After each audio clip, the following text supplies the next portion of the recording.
a bobcat kitten tied to a rock and left to drown, and a one-armed veteran who jumps into the raging river to do the impossible. What seems like a desperate rescue is only the beginning, because behind this cruel act hides a darker truth, a power so ruthless. It has already destroyed lives and will stop at nothing to keep its secrets buried.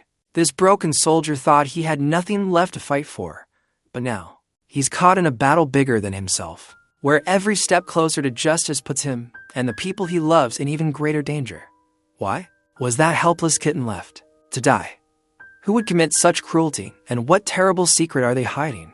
And when the truth finally comes to light, will the veteran's courage be enough to survive the fight of his life? Before we start, take a moment to comment your name or city. It's my way of remembering that behind each play is a real heartbeat. The morning sun cast long shadows across the Montana riverbank as Clinton Rollins made his way down the worn dirt path.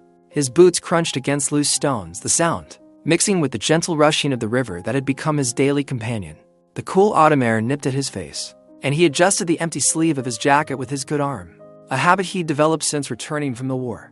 This was his routine now, quiet mornings by the water, away from the whispers and stares of town.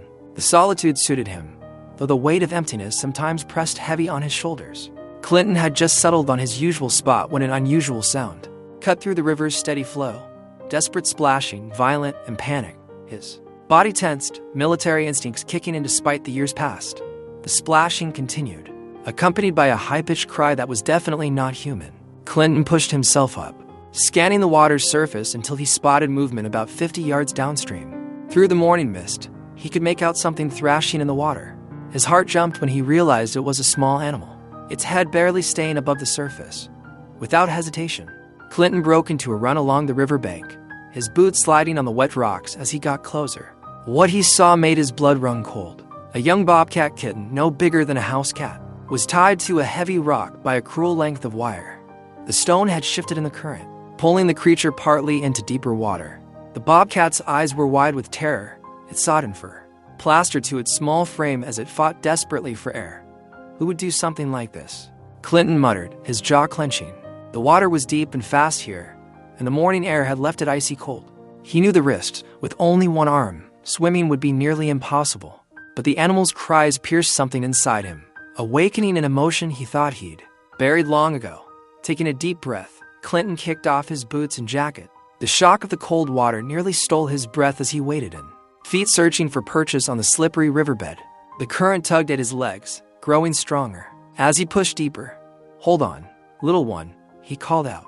Though his words were swept away by the rushing water, the bobcat kitten's struggles were growing weaker, its small head dipping under more frequently now. When the water reached his chest, Clinton lost his footing. The current grabbed him, spinning him sideways before he managed to right himself. His heart hammered against his ribs as he fought to stay upright, each step a battle against the river's pull. His stump ached fiercely in the cold, phantom pain shooting through the missing limb.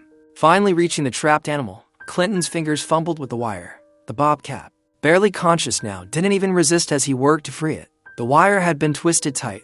This was no accident. Someone had meant for this creature to suffer. "I've got you," Clinton grunted, his fingers growing numb as he finally managed to loosen the wire. The bobcat was limp in his arm as he pulled it close to his chest, but he could feel its heart beating rapidly against his own. The return to shore was a blur of cold and struggle. The current seemed determined to claim them both, and more than once Clinton's head went under. His legs cramped, his lungs burned, and his single arm felt like lead as he held the bobcat above water.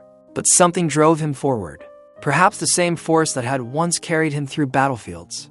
When his feet finally found solid ground, Clinton collapsed onto the riverbank, gasping for air. The bobcat lay beside him, its small body shuddering as it coughed up water. They stayed there together, predator and rescuer, both fighting to recover from their near-death experience. As his breathing steadied, Clinton heard voices in the distance. Someone had seen the rescue already. He could imagine the story spreading through town like wildfire. The one-armed veteran diving into the river to save a wild animal. But as he looked at the cruel wire marks on the bobcat's body, a deeper concern settled in his gut. This wasn't some random act of cruelty. The careful preparation, the deliberate placement, someone had wanted this animal to suffer, and wanted it to be found. The bobcat kitten stirred beside him, its eyes meeting his with an intensity that struck him. In that moment, Clinton felt something he hadn't experienced since before the war. a sense of purpose, a call to action. But with that feeling came an uneasy awareness that he had just stepped into something larger, more dangerous than a simple animal rescue. As the morning sun continued to rise over the Montana landscape, Clinton Rollins sat by the river, his clothes soaked and his body exhausted, watching as the young bobcat slowly regained its strength. Neither of them knew it yet, but their lives had become intertwined in ways that would challenge and change them both. The young bobcat kitten trembled violently in Clinton's arms as he carried it into his small cabin by the river. Water dripped from both of them onto the worn wooden floor, but Clinton paid no mind to the mess. His focus was entirely on the struggling creature he'd just pulled from death's grip. "Let's get you warmed up," he murmured, grabbing an old towel from his bathroom. With practiced movements born from years of adapting to life with one arm, he managed to wrap the kitten gently. The bobcat was too weak to resist, its golden eyes half closed with exhaustion. Clinton's cabin was modest but tidy, with simple furnishings that spoke of a solitary life. He placed the bundled animal near his wood stove, where embers from the morning's fire still glowed. After adding fresh logs, he changed out of his wet clothes and returned to check on his unexpected guest. The kitten's breathing had steadied, though shivers still ran through its small frame. Clinton heated some milk on the stove, remembering how his mother used to care for injured farm animals when he was young. As he worked, his mind kept returning to the wire that had bound the creature, the careful knots, the heavy stone. Someone had wanted this death to be slow and visible. Word of his rescue spread quickly through the small Montana town. By afternoon, the local diner was buzzing with whispered conversations and skeptical looks. Clinton felt the stares as he stopped in for his usual coffee. "Heard you went swimming with the wildlife this morning," Rollins, Tom Baker, called out from behind the counter, his voice carrying a note of mockery. Must have been quite a sight. One-armed man wrestling a wild cat in the river. Several patrons chuckled, and Clinton noticed how they avoided meeting his eyes. He'd grown used to being treated like a broken man, someone whose worst stories and current claims could be easily dismissed. "Wasn't wrestling," Clinton replied quietly, his voice level despite the anger simmering beneath. "Someone tied that animal up to drown, deliberately." "Sure they did," another regular chimed in. "Just like you saw those mountain lions dancing last spring, right?" More laughter followed. Clinton was about to leave when a woman he didn't recognize approached his table. She had dark auburn hair tied back practically, and her eyes held none of the dismissive humor he'd seen in the others. "Mr. Rollins, I'm Eva Merrick," she said, sliding into the seat across from him without waiting for an invitation. "I'd like to hear more about what you found this morning." Clinton studied her carefully. "You're not from around here." "I work for the regional paper," Eva replied, pulling out a small notebook. "And I've been tracking similar incidents across 3 counties." Something in her tone made Clinton lean forward slightly. "Similar how?" Eva glanced around before lowering her voice. "Dead animals turning up in unusual places. Pets disappearing. Most people write them off as coyotes or mountain lions, but," she paused, meeting his eyes directly, "the patterns don't fit. And what you saw today, that's not random cruelty." Random cruelty. Clinton felt a chill that had nothing to do with his morning swim. "You believe me?" "I believe in following evidence," Eva said firmly. "And I believe someone who risks their life to save an animal probably isn't making up stories for attention." For the first time that day, Clinton felt his shoulders relax slightly. Ava's presence was different from the pitying or dismissive looks he usually received. She saw him as a source, a witness, not as a broken veteran living on the edges of society. The wire they used, Clinton began slowly. It was new, industrial grade, and the knots he demonstrated with his hand, those weren't tied by some kid playing pranks. Ava's pen moved quickly across her notebook. "How's the bobcat now?" "Recovering. At my cabin." Clinton noticed her raised eyebrow. "Don't worry, I'll release it once it's stronger." "Mr. Rollins, I think what you stumbled into this morning is connected to something bigger," Eva said, closing her notebook. "There's a pattern of escalating incidents in the area. Most people don't want to see it, but it's there. Someone's testing boundaries, seeing what they can get away with." Clinton thought about the frightened kitten currently huddled by his wood stove. "Why tell me this?" "Because you didn't look away," Eva replied simply. "You saw something wrong and acted, even at risk to yourself. That's rare these days." She pulled out a business card and placed it on the table. "I'd like to talk more, if you're willing. There's more to this story than either of us knows right now." As Eva stood to leave, Clinton noticed how the other patrons quickly turned away, pretending they hadn't been watching. Her words had stirred something in him, a familiar sense of duty he'd thought long buried after the war. "Miss Merrick," he called as she reached the door, That bobcat, someone wanted it found. Wanted to send a message. Eva nodded grimly. That's what I'm afraid of, Mr. Rollins. That's exactly what I'm afraid of. The morning sun cast long shadows across Ava's desk as she and Clinton examined the evidence they'd gathered. Spread before them were photographs of the wire that had bound the bobcat, close-ups of the peculiar markings on the rope, and detailed notes about the kitten's injuries. See these markings? Eva pointed to a distinctive pattern pressed into the wire's surface. It's industrial-grade material, used mainly for heavy livestock containment. But look at these tiny impressions. They're manufacturer's codes. Clinton leaned closer, his expression focused. Can you trace them? Already did. Eva pulled out a shipping manifest. Only 3 suppliers in the state use this particular brand. 2 of them sell exclusively to one buyer. She paused meaningfully. Luther Harkins. Clinton's jaw tightened. At the name, even in whispers, Harkins's reputation for cruelty was well known, though few dared speak of it openly. The wealthy rancher's influence stretched far beyond his vast property lines, reaching into local politics and law enforcement. The injuries on the kitten tell us more, Eva continued, spreading out the veterinary report she'd obtained. These marks here, they match patterns found on exotic animals seized in trafficking cases. Someone's been practicing their restraint techniques. Clinton's mind flashed back to conversations overheard in town, quickly silenced when certain people walked by. I've heard things about Harkins over the years. Missing pets near his property. Wild animals found dead in strange ways. But nobody ever proves anything, because they're afraid, Eva said quietly. His money buys a lot of silence, determined to gather more evidence. Clinton drove out to the edges of Harkins's property later that afternoon. He spotted one of Harkins's hired hands, Mike Dawson, mending a fence line. Dawson, Clinton called out, keeping his voice neutral. Need to ask you about some wire that turned up in the river. The hired hand's face hardened. Don't know nothing about no wire, Rollins. Best keep your nose out of things that don't concern. You found it wrapped around a Bobcat kit, Clinton pressed. Same kind you're using right there. Dawson straightened up, his hand resting casually on his tool belt. Funny thing about having one arm, he said, voice dripping with menace. Makes it hard to hold onto things. Hard to protect what's yours. Shame if anything happened to that cabin of yours. Way out there all alone. Clinton held the man's gaze, refusing to be intimidated. That a threat, Dawson? That's friendly advice, Dawson smiled coldly. Mr. Harkins is a generous employer. Likes to help folks understand what's good for them.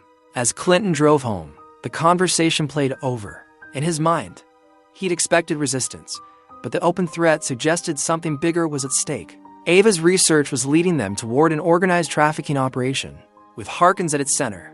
The sun had set by the time Clinton reached his cabin, the Bobcat kit, now healing well. Watched from its corner as he built up the evening fire. The night was quiet. Even the usual chorus of crickets had gone silent. He smelled the smoke before he saw the flames. They started at the back of the cabin, spreading quickly up the dry wooden walls. Clinton's military training kicked in as he grabbed the essentials. His father's watch, his military papers, and the emergency cash he kept hidden. The Bobcat kit hissed in terror as smoke filled the cabin. Clinton scooped it up with his good arm, wrapping it in his jacket.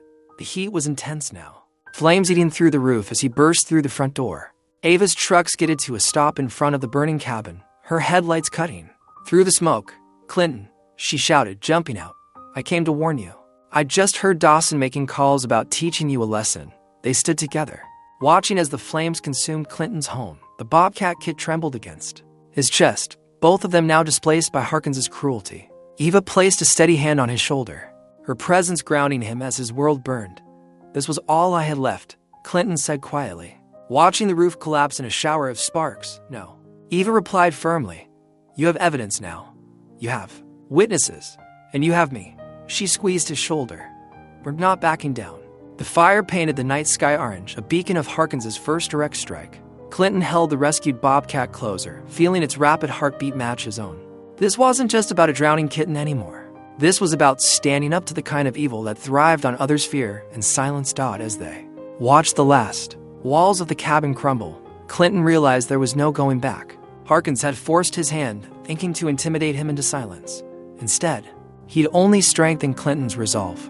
The one-armed veteran they dismissed as broken was now their biggest threat, because he had nothing left to lose.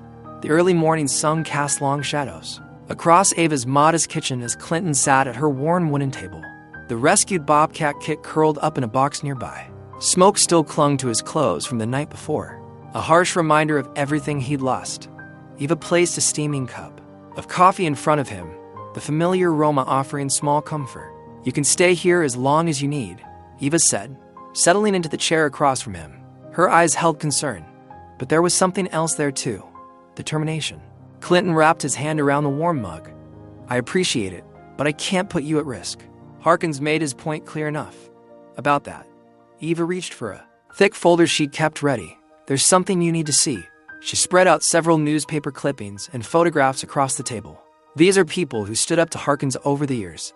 Clinton leaned forward, studying the faces: a local environmental activist who'd questioned Harkins's land use, a small-time rancher who refused to sell his property, a wildlife officer who'd started asking too many questions. "What happened to them?" Clinton asked. Though he already suspected the answer, Ava's voice was tight. "The activist car went off a mountain road. The rancher disappeared during a hunting trip. The wildlife officer transferred suddenly, left town in the middle of the night. No bodies, no evidence, just people who opposed Harkins vanishing or having convenient accidents." Clinton pushed back from the table, his chair scraping against the floor, the weight of it all pressed down on him. The burning cabin, these disappeared people, the cruelty to animals that had started it all. "I'm just one man," he said quietly. "One arm, no proof, no power. My brother used to say similar things," Eva replied, her voice softening. "Before the war, before he shipped out with his unit." Clinton's head snapped up. "Your brother was a soldier." Eva nodded, pulling out an old photograph. A young man in uniform smiled back at them. "Marcus Merrick. He died trying to protect his team during an ambush. Someone had sold them out, given away their position." Her eyes met Clinton's. "The official report said it was local insurgents, but Marcus had written to me about suspecting someone higher up was involved in weapons trafficking." The words hit Clinton like a physical blow. His own memories of betrayal surfaced. The mission that cost him his arm, the intelligence that had been suspiciously wrong, the superior officer who disappeared afterward. He buried those thoughts deep, but now they clawed their way back. "I lost my arm because someone sold us out too," Clinton admitted, his voice rough. "Never proved who, but the pattern was there." Eva reached across the table, her hand covering his. "That's why I became a journalist, to expose people who profit from others' suffering. And that's exactly what Harkins is doing here. Trafficking animals, silencing opposition, probably worse things we haven't uncovered yet." The Bobcat Kitten stirred in its box, letting out a small mule. Clinton looked at it, so vulnerable, yet still fighting to survive. Just like all those people who tried to stand against Harkins. Just like Ava's brother. Just like himself. "Walking away might keep us safe," Eva continued, "but it won't stop him. Silence is what men like Harkins count on. It's how they win." Clinton stood, moving to the window. The morning light painted the Montana landscape in shades of gold and green, beautiful despite everything. He thought of all the times he'd chosen solitude, thinking it was safer, easier. But had it really been courage, or just another form of silence? "I'm not a hero," he said finally, turning back to Eva. "I'm not looking for glory or justice or any of that. I'm not asking you to be a hero," Eva replied. "I'm asking you to be exactly who you are. Someone who couldn't watch a helpless animal drown. Someone who knows right from wrong. Someone who survived worse than what Harkins can throw at us." Their eyes met across the kitchen, and something unspoken passed between them, a recognition of shared pain, shared purpose. Clinton saw in Eva the same determination he'd once had, before war and betrayal had taught him to keep to himself. She saw in him the strength her brother had shown, the unwillingness to look away from wrong even when it would be easier. "If we do this," Clinton said slowly, "we do it smart, no rushing in, no risks we don't have to take. We gather evidence, build a case that can't be buried or ignored." Eva nodded, relief and resolve mingling in her expression. "Together," she said. "We do this together." Clinton looked at the scattered photos of Harkins's victims, at the healing Bobcat Kitten, at Ava's outstretched hand. He thought of his burning cabin, of Ava's lost brother, of all the silence that had allowed evil to flourish. Together, he agreed, taking her hand. It wasn't a choice made from bravery or vengeance, but from the simple, unshakable knowledge that he could not stand by while others suffered. Not again, not ever. "I know someone who might help," Eva said, spreading out a map on the hood of her truck. "Frank Wheeler. He was the game warden here for 20 years, before they pushed him into early retirement." Clinton looked up from where He sat with the Bobcat Kitten in his lap. The young cat had grown stronger over the past weeks, its trust in him deepening daily. Pushed out, he started asking too many questions about missing predators, bears, wolves, mountain lions, all vanishing without explanation. Eva traced a line on the map. He lives up here now, keeps to himself mostly. They found Frank Wheeler's cabin tucked away in a grove of aspens. The former game warden was a weathered man with sharp eyes that missed nothing. He watched them approach from his porch, shotgun visible, but not aimed. "Miss Merrick," he called out, "didn't expect to see you up here." Eva stepped forward. "We need your help, Frank." About Harkins. The name changed something in Wheeler's posture. He studied Clinton, gaze lingering on his empty sleeve. "Better come inside." Over coffee, Wheeler shared what he knew. Harkins's operation goes deeper than most folks realize. Got stockyards all over the county, some legal, some not. But this one here, he pointed to a spot on their map. "This is where the real business happens." "What kind of business?" Clinton asked. "Fighting pits, exotic, animal trade, rich folks paying to hunt captive predators." Wheeler's face darkened. "Started gathering evidence, but somebody higher up shut me down. Next thing I knew, I was being offered early retirement. Take it or face accusations of misconduct." The Bobcat stirred in Clinton's lap, and Wheeler's eyes softened. "At the one they tried to drown." Clinton nodded. Double quotes. "Got another person you should talk to," Wheeler said. "Joey Martinez. Works as a mechanic now, but he used to maintain vehicles at Harkins's main stockyard. He saw things. They found Martinez at his garage, working late." The mechanic was initially hesitant, but when Eva mentioned Wheeler's name, he invited them into his office. 3 months I worked there," Martinez said, wiping his hands on a rack. "Saw crates coming in at night. Heard sounds no livestock should make. But what really got me was the paperwork. Shipping manifest for Hong Kong, Dubai. Private game reserves in Texas." He pulled out his phone, took some pictures before I quit. Never knew what to do with them. The photos showed transport documents, dates, destinations. Evidence, but not enough. They needed more. "The main yard," Clinton said. "How tight is security?" Martinez sketched a rough layout, 2 guards on rotation, cameras on the gates. But the fence along the back, that's their blind spot. They get complacent around 2 in the morning. That night, Clinton stood in the shadows behind Harkins's stockyard, the rough fence pressing against his back. Eva waited in her truck a quarter mile away, ready for a quick escape. The Bobcat, now nearly grown, had refused to stay behind, following Clinton like a shadow. "Stay close," he whispered to the cat. "Stay quiet." The fence wasn't hard to slip through, even one-handed. Inside, the yard was a maze of pens and storage containers. Clinton moved carefully, keeping to the darkness, the Bobcat gliding beside him. The first few containers held normal livestock equipment, but deeper in, things changed. Heavy crates lined the walls of a large shed. Inside them, eyes gleamed in the darkness. A mountain lion paced in a space too small for its powerful body. 2 wolves huddled together, their spirits broken. Bears showed signs of fighting wounds. They're matted with old blood. Clinton's hand shook as he took out the camera Eva had given him. Click after click, he documented everything. The crates, the wounds, the shipping labels marked for fighting rings across state lines. The Bobcat pressed against his leg, a low growl rumbling in its chest. A beam of light swept across the yard. "Guards." Clinton pressed himself against the wall, heart pounding. The Bobcat melted into the shadows beside him. Footsteps crunched on gravel, coming closer. "Thought I heard something," a voice said. "Probably just them wolves again." Another replied, making their sad noises. The lights moved away. Clinton waited until the footsteps faded before slipping back toward the fence. The Bobcat led the way, its night vision better than his. They made it to Ava's truck just as dawn began to lighten the sky. Clinton's hands were shaking as he showed her the camera.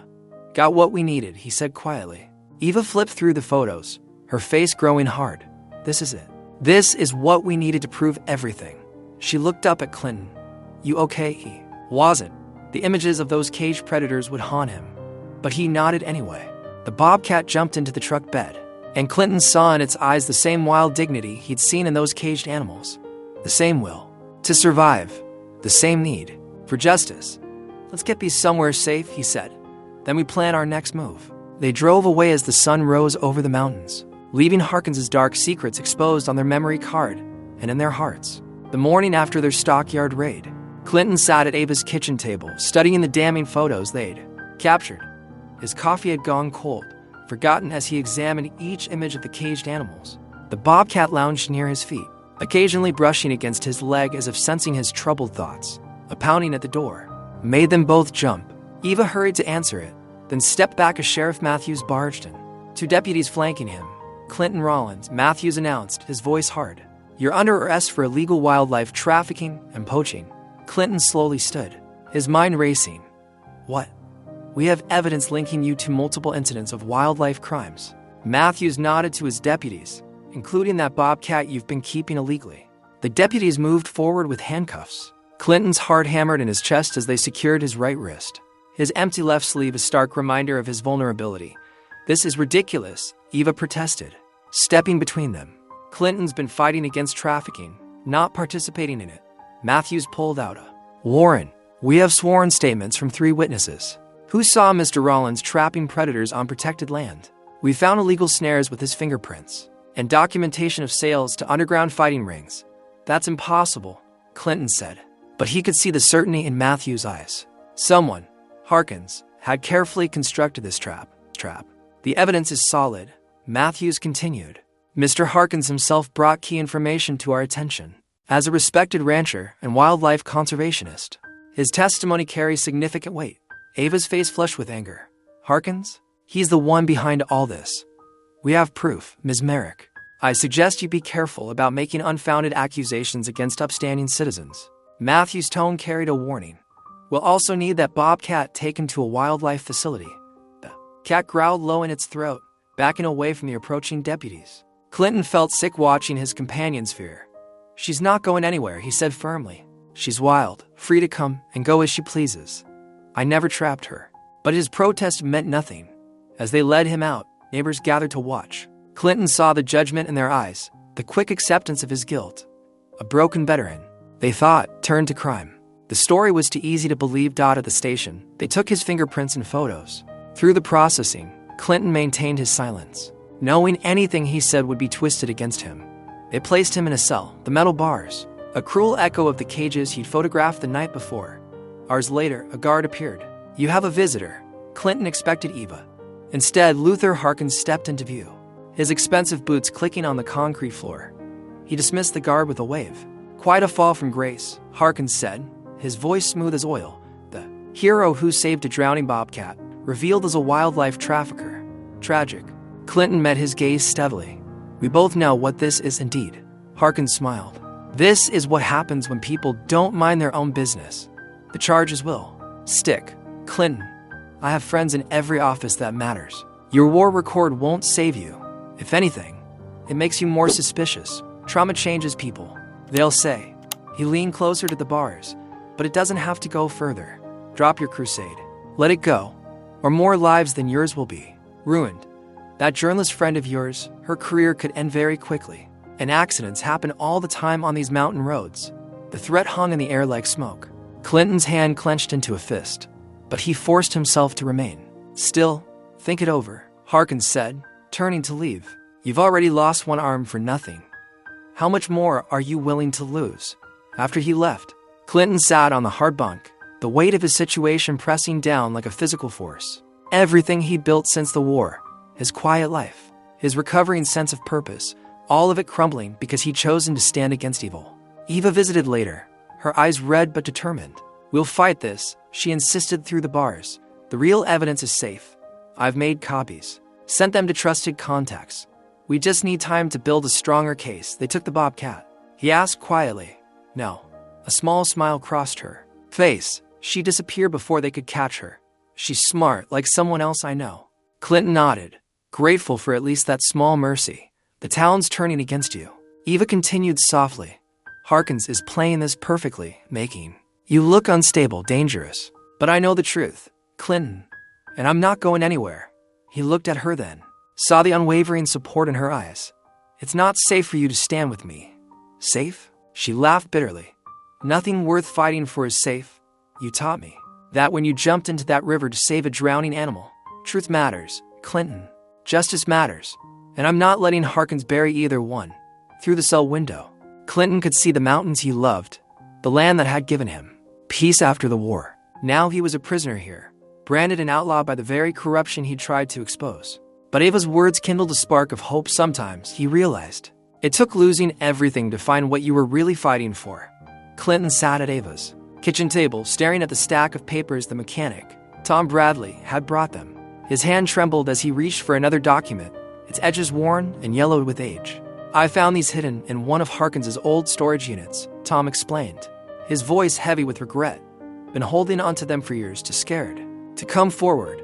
But after seeing what you're doing, standing up to him, well, folks need to know the truth." Eva leaned forward, her reporter's instinct sharp. "These are military communications. Intelligence reports," Clinton confirmed, his throat tight. "Troop movements, patrol schedules, supply routes." He shuffled through more papers, each one hitting him like a physical blow. "All from my unit." The mechanic nodded grimly. Harkins had contacts overseas during the war. He'd sell information to anyone willing to pay. Didn't matter which side. Clinton's mind raced back to that day. The ambush that had changed everything. The explosion. The searing pain. The confusion of how the enemy had known exactly where to hit them. Now, years later, the pieces finally fell into place. "Our route was supposed to be classified," he said, his voice barely above a whisper. "We were moving medical supplies through a secure corridor. Only command knew the details." His hand unconsciously gripped his left shoulder, where flesh met emptiness. "They were waiting for us, knew exactly where to plant the IED." Eva reached across the table, her fingers brushing his arm. "Clinton, 3 good men died that day." The words came out raw, scraped from deep inside him. Martinez had a baby girl he never got to meet. Chen was 2 weeks from finishing his tour. Jackson, he swallowed hard.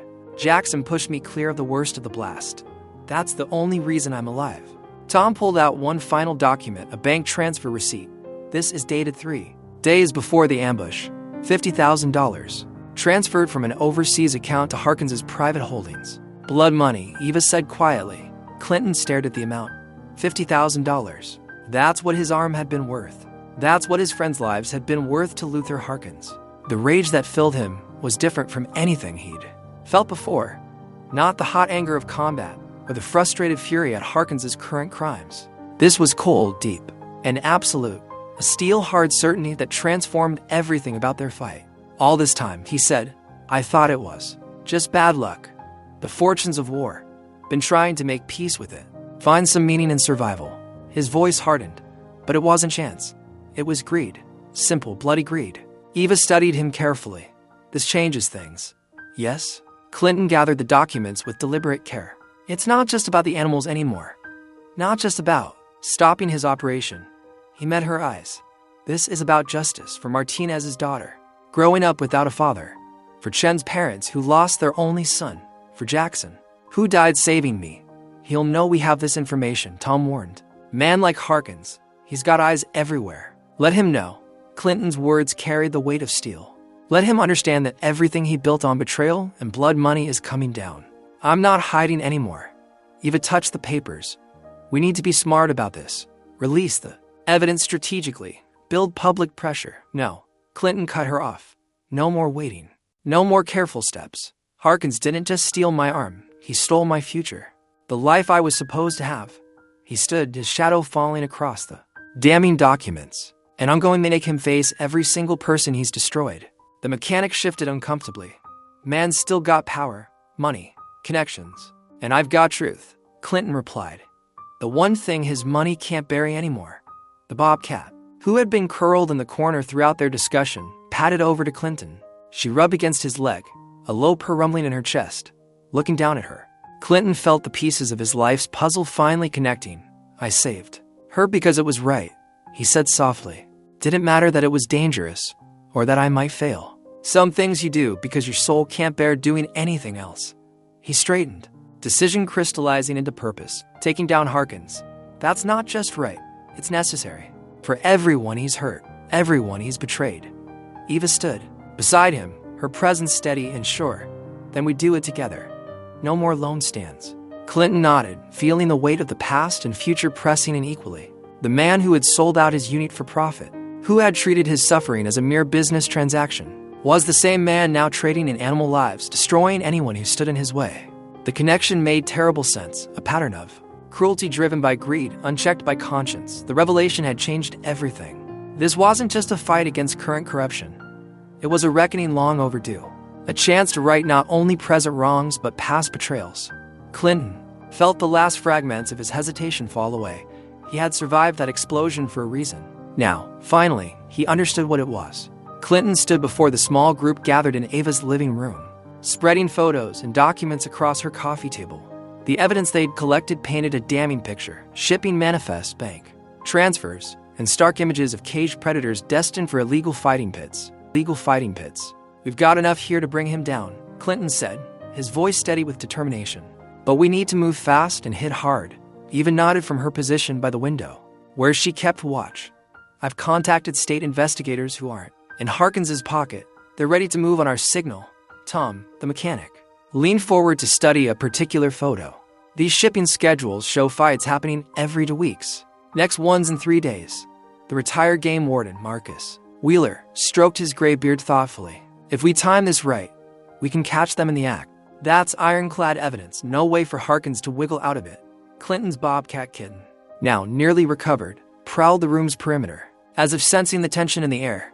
The animal's presence reminded them all of what they were fighting for. Here's how we play this, Clinton said, laying out a detailed map of Harkins's property. Marcus knows the layout from his warden days. Tom's got the shipping schedules. Ava's got her press contacts ready to move. We feed everything to the state investigators. Timed perfectly with the next fight. They spent hours refining the plan, accounting for every detail. Clinton felt an unfamiliar sensation building in his chest. Hope, mixed with the first real sense of purpose he'd had since losing his arm. The next 72 hours passed in a blur of careful preparation. Eva coordinated with her sources, ensuring multiple news outlets would be ready to break the story.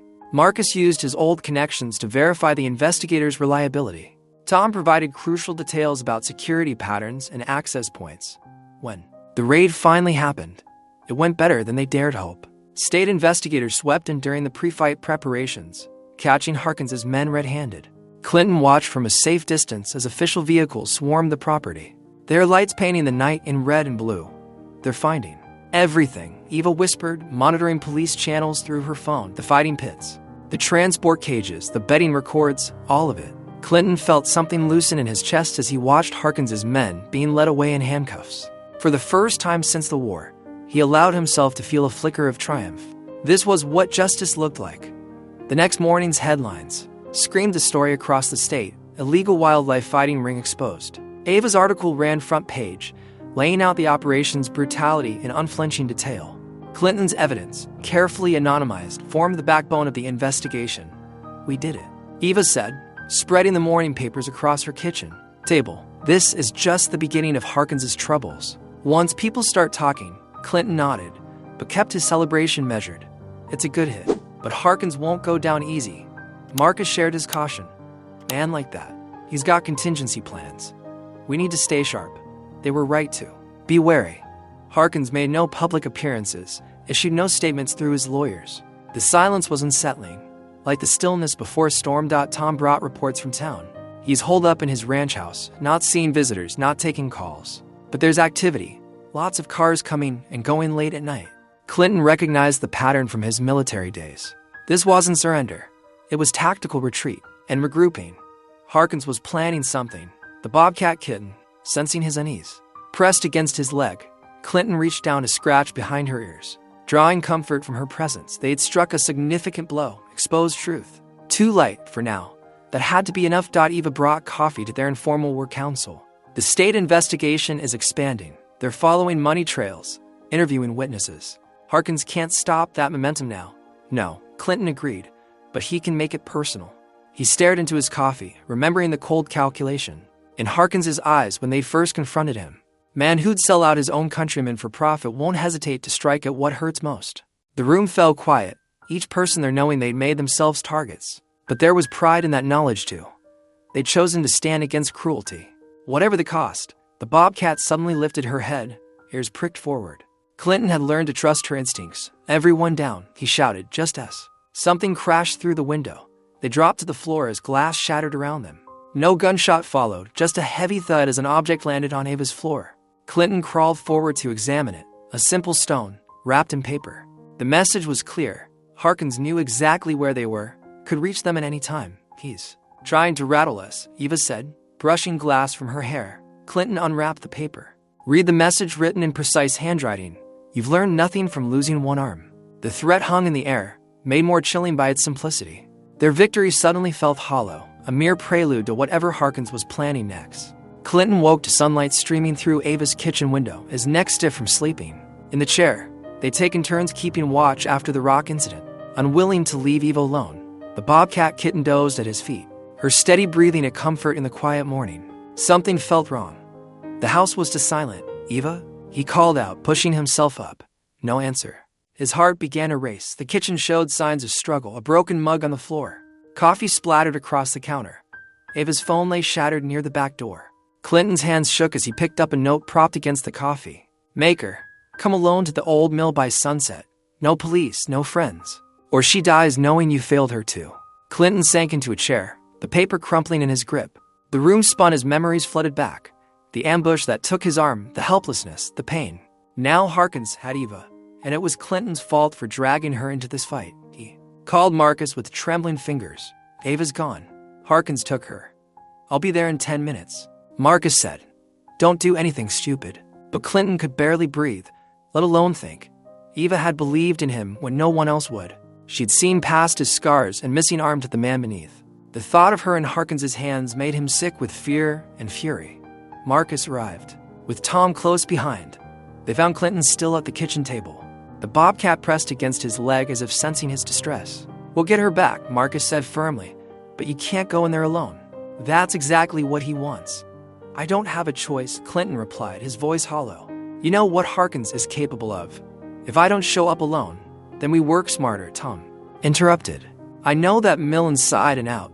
There are ways to get close without being seen." Clinton looked up, seeing the determination in his friends' faces. They weren't backing down, even knowing the risk.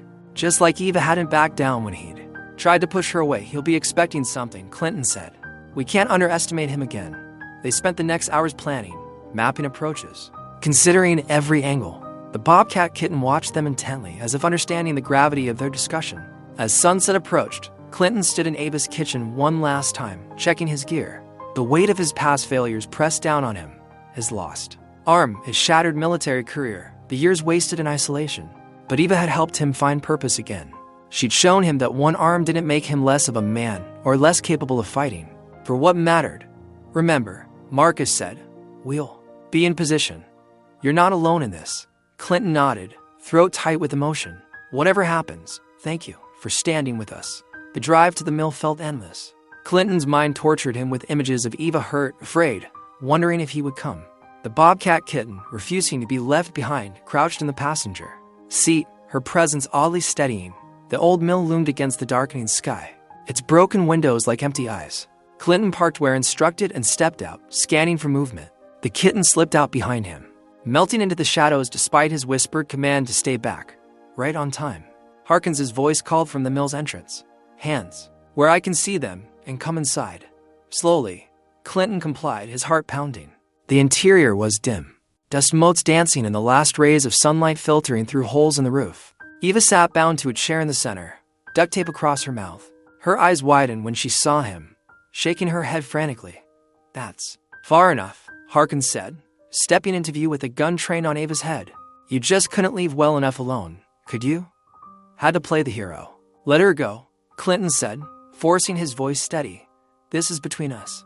Harkins laughed, the sound echoing off the mill's walls, because of what happened during the war. Ancient history. "This is about power, Clinton. About knowing your place." "My place?" Clinton felt anger rising past his fear. "You mean broken and silent, like all the others you've destroyed." "Destroyed." "Exactly." Harkins' smile was cold. "Though I must admit, you've been surprisingly resilient for a one-armed husband. Eva too. Such spirit." He pressed the gun against Ava's temple, making her flinch. "Shame it has to end this way." Clinton saw movement in the shadows behind Harkins, a small shape creeping closer. The Bobcat Kitten, silent as a ghost. His heart raced. He needed to keep Harkins talking.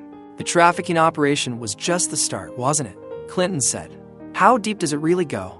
"Deeper than you can imagine," Harkins replied. "And now you'll never get the chance to." The Bobcat Kitten launched herself at Harkins' leg, claws extended, screeching with fury. He shouted in surprise, the gun wavering. Clinton lunged forward as shots rang out, praying his allies were ready. Chaos erupted as gunfire lit up the mill. Clinton rolled behind a support beam, hard hammering. Through the din, he heard Harkins cursing and Ava's muffled scream. The Bobcat darted away, buying them precious seconds of distraction. "Marcus, now," Clinton shouted. Smoke grenades burst through the windows, filling the space with thick cover. More shots rang out wildly as Harkins's men fired blindly into the haze. Clinton moved fast, staying low. He memorized every inch between himself and Eva.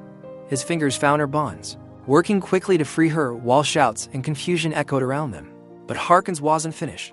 He grabbed Eva, dragging her toward the river gorge behind. The mill, Clinton pursued through the smoke, emerging into sharp mountain air. The gorge dropped away beneath them, the river churning far below. "Stay back," Harkins snarled, dangling Eva over the edge, "or I drop her right now." Clinton's mind raced. The rocks, the current, she wouldn't survive the fall. But he saw something Harkins didn't. The Bobcat Kitten stalking along the ridge. Above them. "You're done, Harkins," Clinton said, stepping closer. "Your operation's exposed. There's nowhere left to run." "I still have leverage," Harkins sneered, tightening his grip on Eva. "No," Clinton said quietly. "You don't." The Bobcat dropped from above, claws raking Harkins's face. He screamed, releasing Eva. Clinton lunged forward, catching her arm with his good hand as she started to fall. With everything he had, he pulled her to safety while Harkins staggered back. The trafficker's boot found loose ground. His eyes went wide as the earth crumbled beneath him. Clinton watched as Harkins plunged into the same waters, where he tried to drown an innocent creature months ago. Eva collapsed against Clinton, shaking. "It's over," she whispered. The Bobcat patted over, rubbing against their legs. No longer a fragile kitten, but a sleek, powerful survivor, just like them. Clinton held Eva close with his one arm, feeling stronger than he had in years. Together they watched the sun rise over the gorge, marking the end of Harkins's darkness and the beginning of something new. If this story found you at the right moment, subscribe and stay close. Tomorrow's may be the reminder you didn't know you needed.